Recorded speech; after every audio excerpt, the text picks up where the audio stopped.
There were expectations Woolworths' top brass would be in the firing line at today's AGM. The supermarket giant's share price has slid 18% since April on concerns over discount competition and huge losses in hardware. But the board was on the offensive, with the company's shares rising 2% after the group confirmed its profit forecasts. Anita Savage reports. They came to Brisbane's convention centre to hear for themselves what Woolworths bosses had to say. The retail giant's tumbling share price, slowing sales growth and more competition were foremost in their minds. But straight up, the board was on the front foot. The company confirmed that it expects net profit to increase between 4 and 7% in 2015. Woolworths Chief Executive Grant O'Brien says sales are improving following the first quarter results that significantly trailed those of Coles. You'll be pleased to learn that we've seen recent improving sales trends across our businesses.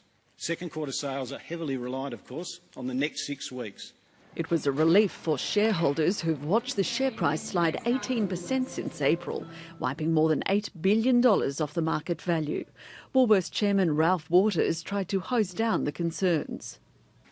The market remains very competitive. First quarter sales were softer than expected, and this has been reflected in the share price. The market appears to have drawn conclusions about the company's outlook that your board does not share. But not everyone is convinced. In a presentation to advisors, BT's Crispin Murray said Woolworths was a stock to avoid. As a business, it's becoming more capital intensive, and as a result of that, the cash flow is deteriorating. And he went even further. As a result of that, they're actually no longer covering their dividends with cash flow. They're having to borrow to meet their dividend at the moment. As we talk today, I'm not aware of a precedent for Woolworths. I'm not aware of their competitors doing it. All I can say with confidence is that we've seen some declining margins, sales not meeting expectations, channels like Masters taking heavy intake of capital. Back at today's meeting, ahead of shareholders' questions, Chairman Ralph Waters took a preemptive strike, tackling head-on concerns over the loss-making Masters home improvement. Regrettably, we advise the market that home improvement will not break even during 2016. We're disappointed we will not achieve this goal. Woolworths has poured about $3 billion into Masters, much to the detriment of the company's bottom line.